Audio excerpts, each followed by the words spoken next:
Everyone welcome back to my YouTube channel. और आज हम लोग बात करेंगे केमिस्ट्री का पेपर अगर तुम देने जा रहे हो तो तुम्हें किस तरीके से अटेम्प्ट लेना है। ठीक है। देखो, तुम लोग बोले कि आप भैया।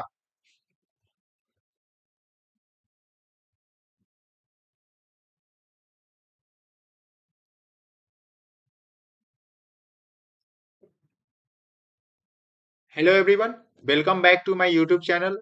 और आज हम तुम्हें बताने जा रहे हैं अगर तुम केमिस्ट्री का पेपर देने जा रहे हो तो तुम्हें क्या क्या मिस्टेक जो है वो क्या क्या गलतियां है जो तुम्हें नहीं करना है। ठीक है। और किस तरीके से तुम्हें फॉलो करना है, किस क्वेश्चन को कैसे सॉल्व करना है, ये सारी सारी चीज हम तुम्हें बताएंगे। तुम बोलोगे कि हमें तो पता है, हम पढ़ चुके हैं, हमें जो क्वेश्चन आता है वो सॉल्व करेंगे, जो नहीं आता है उसको बाद में करेंगे। तो ऐसा नहीं है। तुम्हारे पास एग्जामिनर के सामने किस तरीके से पेपर को प्रेजेंट करना है, वह तुम्हारे पास उसका मेथड तुम्हें पता होना चाहिए, कैसे तुम उसको इम्प्रेस कर सकते हो। तो इसके लिए तुम्हारे पास कुछ टर्म्स होता है, देख सकते हो वो क्या क्या टर्म है, क्या क्या टिप्स है, जिससे कि तुम अच्छे से अच्छे केमिस्ट्री का पेपर जो है वो अब तुम अच्छे से प्रेजेंट कर सकते हो। उसके लिए देखो, सबसे पहले तुम्हारे पास क्या है कि तुम्हारे पास केमिस्ट्री का अगर हम पेपर का बात कर ले तो तुम्हारे पास टोटल 5 सेक्शन होंगे। ठीक है, A B C D E। उसमें तुम्हारे पास क्वेश्चन होंगे, जनरली तुम्हारे पास डी और ई में जो होगा वो और करके क्वेश्चन होगा। ठीक है। तो तुम्हें क्या करना है, सबसे पहले क्वेश्चन जो है एवरी क्वेश्चन को अटेम्प्ट लेना है। ठीक है, चाहे वो क्वेश्चन आए या ना आए। ठीक है, अटेम्प्ट तुम्हें हर एक क्वेश्चन को लेना है। अब देखो, तुम्हारे पास अगर तुम स्टार्टिंग में देखोगे तो तुम्हारे पास 15 मिनट्स का जो तुम्हारे पास समय मिलता है उसको तुम्हें यूज कर लेना है। अब कैसे यूज करोगे ये तुम पे डिपेंड कर रहा है। अब देखो, जैसे तुम सेक्शन डी और ई में तुम ये चीज सिलेक्ट कर सकते हो कि हाँ, मुझे कौन सा क्वेश्चन आ रहा है, उसे कैसे सॉल्व करना है, वो चीज तुम देख सकते हो, उसमें से सिलेक्ट करके रख सकते हो। या तुम एमसीक्यू टाइप में जो तुम्हारे पास क्वेश्चन आ रहा है उसका तुम आंसर तुम चूज कर सकते हो। तो ये जो है 15 मिनट्स तुम्हें यूज करना है। ठीक है। नेक्स्ट अगर तुम्हें देखना है तो देखो, यहाँ पर टाइम मैनेजमेंट तुम्हें करना पड़ेगा। ठीक है, क्योंकि केमिस्ट्री का पेपर है तो तुम्हें टाइम के अनुसार कंप्लीट करना है। हो सकता है अगर तुम अच्छे से टाइम अगर मैनेज कर ले रहे हो तो केमिस्ट्री जो होता है वो उसका पेपर उतना ज्यादा टफ नहीं होता है। ठीक है। तो तुम टाइम से पहले भी तुम कर सकते हो, इसलिए टाइम मैनेज करके चलना है। ऐसा नहीं कि एमसीक्यू में ही हम आज 45 मिनट्स और 50 मिनट समय दे दिए। ठीक है। तो अगर ये ऐसे करोगे तो फिर तुम्हारे पास क्वेश्चन जो होगा लास्ट टाइम में जो होगा वो छूट जाएगा। ठीक है। ये चीज तुम्हें ध्यान रख के चलना है। ठीक है। नेक्स्ट है तुम्हारे पास, जो भी तुम्हारे पास अगर तुम क्वेश्चन लिख रहे हो उसके आंसर के बीच में गैप देना है। ये तुम्हारे पास इंग्लिश में भी ये पैटर्न फॉलो किए और तुम्हें केमिस्ट्री में भी करना है। ठीक है। मतलब कि हर एक क्वेश्चन के बीच में तुम्हें एक या दो लाइन तुम्हें गैप देना है। ठीक है। थर्ड, ओवर राइटिंग से बचो। ठीक है, अवॉइड ओवर राइटिंग मत करना है। ठीक है। मतलब तुम सोच तुम कर सकते हो जितना तुम्हारा कम से कम मिस्टेक हो ना वो तुम्हारे लिए बेहतर होगा। ठीक है, क्योंकि वो तुम्हारे पास पेपर जो होगा वो तुम्हें बहुत अच्छा लगेगा देखने में। कटिंग कर देने से थोड़ा सा मिस्टेक होता है, हो जाने से क्या होता है कि वो रिप्रेजेंटेशन उतना अच्छा नहीं होता है। ठीक है। लेकिन अगर हो रहा है मिस्टेक, अगर हो जा रहा है तो तुम्हें एक कट करना है, ज्यादा उस पर लाइन नहीं ड्रॉ करना है। ठीक है। इस तरीके से कर सकते हो। नेक्स्ट है तुम्हारे पास attempt any section full complete. मतलब तुम्हारे पास करना है, जैसे मान लो कि तुम्हारे पास 5 सेक्शन है। ठीक है, A B C D E। तो 5 सेक्शन में तुम्हें अगर सेक्शन ए बना रहे हो ना तो सेक्शन ए का टोटल क्वेश्चन अटेम्प्ट ले लो। ऐसा नहीं कि सेक्शन ए का फर्स्ट क्वेश्चन कर लिए और फिर हम सेक्शन बी का सेकंड नंबर क्वेश्चन या थर्ड नंबर कर रहे हैं। तो उस तरीके से तुम्हारे पास क्या हो जाएगा, वो मिक्सचर हो जाएगा कॉपी में। ठीक है। और एग्जामिनर इसे इरिटेट होगा, और इरिटेट होगा तो तुम्हारे पास मार्क्स कटेगा वहां से। ठीक है। मतलब तुम अगर सही भी आंसर लिखे हो उसमें तुम्हारे पास वो उसको कोई ना कोई एक कारण मिले जिससे कि तुम्हारा मार्क्स कट ले। ठीक है। तो इरिटेशन उसको फिल नहीं कराना है। ठीक है। इसलिए क्या करोगे, सबसे पहले सेक्शन ए अगर करे हो तो सेक्शन ए में तुम नंबरिंग चेंज कर सकते हो। जैसे मान लो कि सेक्शन बी है, सेक्शन बी में 2 से लेकर 7 तक क्वेश्चन है, तो सेक्शन बी में तुम 3 पहले कर लो, 2 कर लो, 5 कर लो, 7 कर लो, ये कर सकते हो।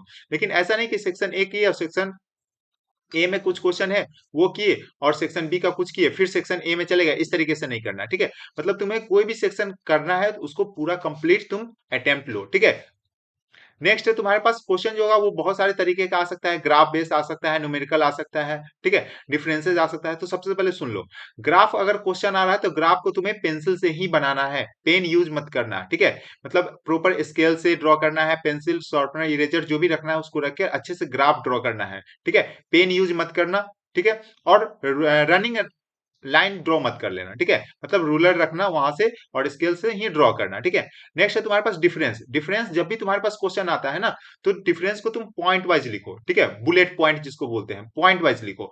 और पॉइंट वाइज लिखने का मतलब है कि अगर तुम फर्स्ट में 5 पॉइंट दे रहे हो डिफरेंस, तो जो तुम्हारे पास जैसे एज्यूम कर लो आइडियल है और नॉन आइडियल सोल्यूशन का बीच का डिफरेंस तुमसे पूछा गया, तो आइडियल का तुम्हें 5 पॉइंट देना है, नॉन आइडियल का भी 5 पॉइंट देना है, ठीक है। इस तरीके से न्यूमेरिकल क्वेश्चन अगर आ रहा है, तो न्यूमेरिकल क्वेश्चन में सबसे ज्यादा जो मिस्टेक करता है वो तुम्हारे यूनिट में करता है, ठीक है। तो सबसे पहले यूनिट का ध्यान रखो, और साथ ही साथ फॉर्मूला में जो तुम्हारे पास जो रिप्रेजेंटेशन होता है फॉर्मूला में, जैसे तुम मान लो कि कंसंट्रेशन है तो उसको हम लोग सी से डिनोट करते हैं, ठीक है, या मोल है तो उसको एन से डिनोट करते हैं। इस तरीके से तुम्हारे पास जो फॉर्मूला है उसी के अकॉर्डिंग रिप्रेजेंटेशन लिखो, नहीं तो तुम्हारे पास फॉर्मूला अगर तुम्हें याद भी है ना, तो वो तुम्हारे पास वो तुम्हारे माइंड में वर्क ही नहीं कर पाएगा, ठीक है। कि वहां पे एन था भी था, तुम्हारे पास ऐसा कुछ तो फॉर्मूला तुम याद ही नहीं किए हो, ठीक है। तो तुम्हारे पास जो रिप्रेजेंटेशन है वही यूज करना है, और लास्ट में आंसर जब आए तो आंसर को तुम्हें बॉक्स में पुट करना है। न्यूमेरिकल वैल्यू जो भी आएगा उसको तुम्हें बॉक्स में पुट करना है, और साथ ही साथ उसका यूनिट भी लिखना है, ठीक है। जैसे तुम्हारा मोलारिटी फाइंड करो तो कैपिटल एम, मोलारिटी फाइंड करो तो स्मॉल एम, ये लिखना है। विदाउट यूनिट तुम तुम्हारा न्यूमेरिकल वैल्यू जो भी होगा उसका कोई बात ही नहीं है, वो मीनिंगलेस है, ठीक है। तो ये सब चीज का ध्यान रखो। नेक्स्ट है तुम्हारे पास नेम रिएक्शन। अब नेम रिएक्शन अगर तुम्हारे पास आ रहा है, तो नेम रिएक्शन में सबसे पहले देखो कि अगर तुमसे नेम रिएक्शन, जैसे मान लो कि तुमसे बोल दिया अल्डोल कंडेंसेशन क्या होता है, तो तुम्हें अल्डोल कंडेंसेशन का प्रॉपर स्टेटमेंट लिखना पड़ेगा। साथ ही साथ उसका जो भी तुम्हारे पास मैकेनिज्म है, रिएक्शन क्या उसके साथ क्या हुआ, जैसे उसमें तुम्हारे पास अल्डोल है या क्रॉस अल्डोल है, या तुम्हारे पास कोल्बे है, रिमर टिमर है, तो उसमें तुम्हारे पास सैलिसाइलिक एसिड या सैलिसल्डिहाइड फॉर्म होता है। तो वो तुम्हें प्रॉपर तुम्हें वो चीज रिप्रेजेंट करना पड़ेगा, स्ट्रक्चर के साथ रिप्रेजेंट करना पड़ेगा, ठीक है।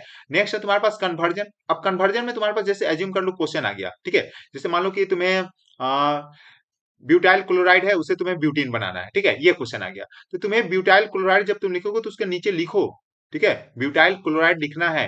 अब जब तुम वहां पर कन्वर्ट कर लिए हो, तो वहां पे भी तुम्हें लिखना है, ब्यूटीन लिखना है। ऐसा नहीं कि स्ट्रक्चर बना दिए ब्यूटीन है बस हो गया, ऐसा नहीं है। उसके बीच में अगर कोई भी रिएक्शन हो रहा है, रिएजेंट हो रहा है, तो रिएजेंट प्रॉपर तुम्हें टेम्परेचर, प्रेशर, जो भी कंडीशन होता है, जैसे मान लो कि तुम्हें हम बोल सकते हैं सेंट मेरी रिएक्शन के केस में, वहां पे क्या होता है, बेंजीन डाइजोनियम सॉल्ट बनता है, तो ठीक है, तो वहां पे NaNO3HCl जो भी लिया जाता है, और वहां पे देखिए टेम्परेचर है 273 टू 278 केल्विन, तो वो तुम्हें रिप्रेजेंट करना पड़ेगा। अगर वो चीज तुम रिप्रेजेंट नहीं करोगे ना, तुम्हारा मार्क्स वहां से भी डिडक्ट होगा, ठीक है। तो वो चीज पूरा प्रॉपर रिएजेंट है, रिएजेंट को मिस नहीं करना है, ठीक है। जैसे ड्राई ईथर है, Na और ड्राई ईथर यूज होता है तुम्हारे पास उर्जी रिएक्शन में, तो तुम Na लिख दियो, ड्राई ईथर छोड़ दियो, तो वहां भी मार्क्स कटेगा, ठीक है। तो ये सब चीज को तुम्हें ध्यान रखना है, मतलब ईच एंड एवरी स्टेप को फॉलो करना है।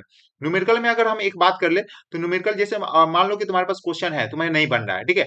तो न्यूमेरिकल में तुम्हारे पास क्या होता है कि स्टेप मार्किंग होता है, ठीक है। न्यूमेरिकल में स्टेप मार्किंग होता है, मतलब तुम्हें ईच एंड एवरी स्टेप का मार्क्स होता है। सबसे पहले तुम्हारे पास मार्क्स जो होता है वो क्वेश्चन से तुम डाटा कलेक्ट करके रिप्रेजेंट किए हो, उसका मार्क्स होता है। फिर तुम फॉर्मूला जो अप्लाई किए हो उसका अलग मार्क्स होता है। फिर तुम जब उसका कैलकुलेशन किए हो उसका अलग मार्क्स होता है। और जब तुम उसका कैलकुलेशन करने के बाद जो तुम आंसर लिख रहे हो ना, तो वो आंसर जो कैसे है लिख रहे हो, जैसे अभी हम तुम्हें बताए हैं कि तुम्हें यूनिट के साथ लिखना है, ठीक है। जो भी तुम्हारे पास मोलारिटी है तो मोलारिटी इज इक्वल टू करके लिखना है, बॉक्स में लिखना है, तो ये सब का भी मार्क्स होता है, ठीक है। तो हर एक मार्क्स है, जैसे मान लो कि तुम्हारे पास फॉर्मूला नहीं आ रहा है, तुमसे न्यूमेरिकल क्वेश्चन सॉल्व नहीं हो रहा है, तो तुम क्या करोगे, न्यूमेरिकल क्वेश्चन से डाटा जो है उसको लिखो, क्योंकि वहां से भी तुम्हारे पास स्टेप मार्किंग है, ठीक है। ये बात समझ में आ गया, ठीक है। तो और देखो तुम्हारे पास हम तुम्हें बता देते हैं, कॉपी को तुम्हें अच्छे से रिप्रेजेंट करना है, मतलब कि तुम्हें नीट एंड क्लीन कॉपी को रखना है। जितना तुम नीट एंड क्लीन रखोगे वो तुम्हारे लिए ही बेस्ट होगा, ठीक है। और अच्छे से इस तरीके से ये रूल जो है इसको फॉलो करके और इसको ये सबको याद रखो, ठीक है। एग्जाम टाइम में जब ये सब कर रहे हो तो इसको याद करके रखना है कि हाँ मुझे ये सारे जितने भी मिस्टेक्स है ये मिस्टेक से तुम्हें बचना है, ठीक है। तो तुम अच्छे से अच्छे स्कोर कर सकते हो, ठीक है। All the best for your exam, और अच्छे से अभी पढ़ाई कर लो, और कल जो है 4 के आना, ठीक है। Thank you.